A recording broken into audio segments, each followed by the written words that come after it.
South of Ouarzazate, the most wonderful palm groves in the kingdom are to be found. They extend their luxuriant fronds in a long green ribbon for some 200 kilometers in an ochre and brown valley, the Drâa Valley.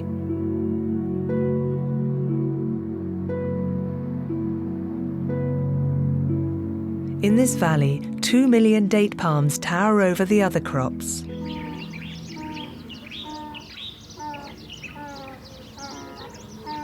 Beneath their fronds, these plants hide their golden fruit, which was once the staple food of the nomads and which features in every ritual in Moroccan life. Everyone here lives from the palm trees. People make a bit of money from them. Some make a good living out of it, but not many.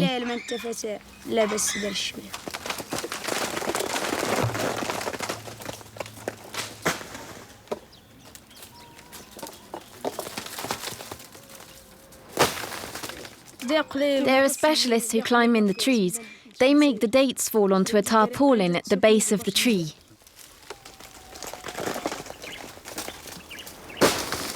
We start to sort the fallen dates on the tarpaulin or alongside.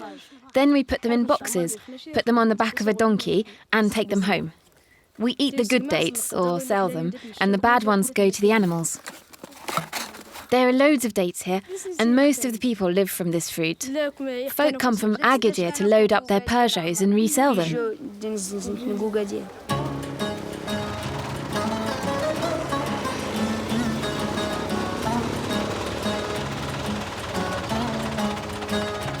In Zagora, the palm grove is a hive of activity from early morning. There is no time to waste because the plants all need to be tended. Like the henna, a tricky shrub to grow and one which requires a great deal of attention.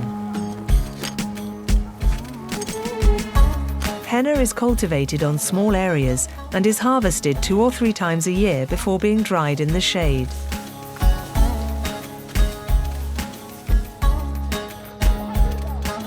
At Tinzouline, in the Drâa Valley, the Al Wafa Women's Cooperative produces natural henna from these dried leaves.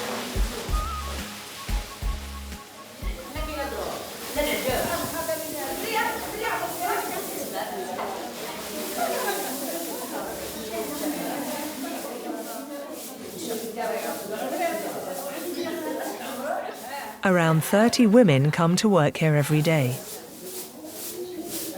Fatima, Jamila, Lubna, Najat and the others transform this plant reputed for its many virtues.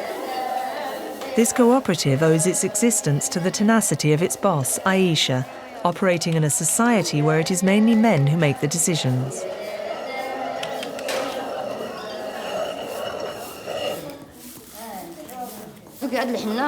We buy dried leaves and we grind them into a powder.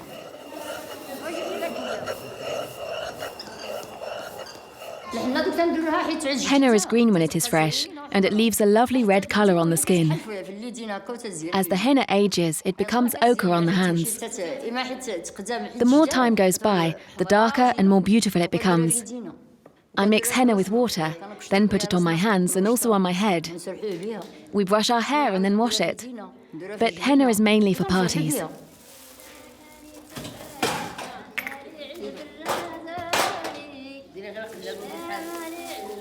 Henna is no ordinary plant. In the Muslim religion, it is one of the trees of paradise. For these women, with their attachment to traditional beliefs, henna is the magic powder which protects them, helps them, and fulfills their dreams. Henna has fascinated and enchanted all Moroccan society for centuries. Henna is very important for us. It protects us against lots of things. It takes away sadness. It brings joy. Henna is essential for us.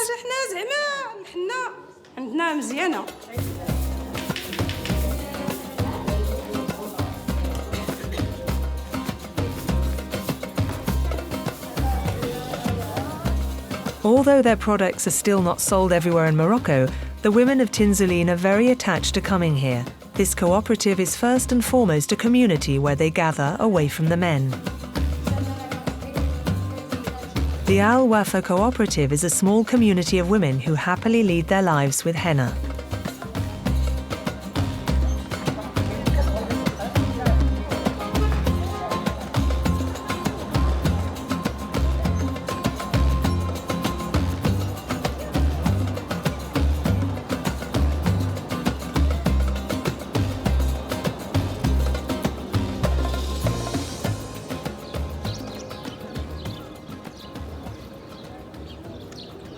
In the south of the Drâa Valley, at Tamgrout, green is celebrated in another form. The reputation of these pottery workshops, the oldest in the country, is built on the green of this enamel. For more than 400 years, two families have shared the workshops and kilns. Here they make a typically rural kind of pottery.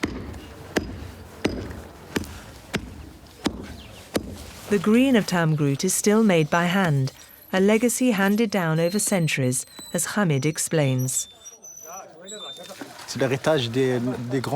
It's the legacy of our grandparents, and that's why we've kept this colouring for our pottery over time. Our aim is to always preserve the green pottery.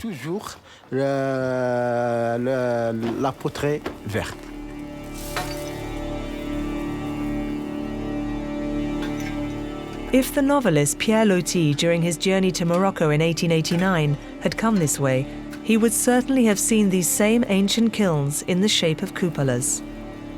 He would have written about these ovens belching out black smoke, perhaps reminding him of the bonfires at Benares in India.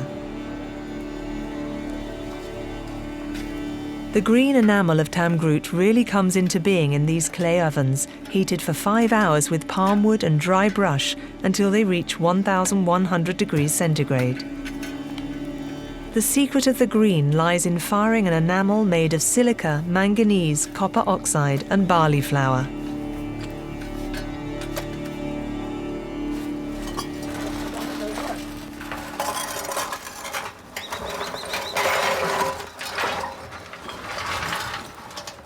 There are plates, jars, salad bowls, all types of bowls, candle holders, ashtrays. We've also kept the big mixing bowls because they are products which are generally used down in the southern region.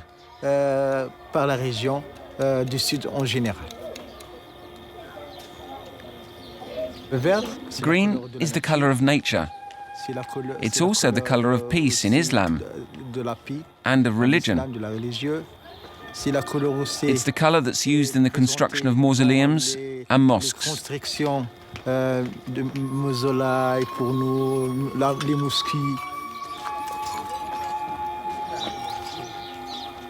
In the Muslim world, green is primarily the colour of Islam.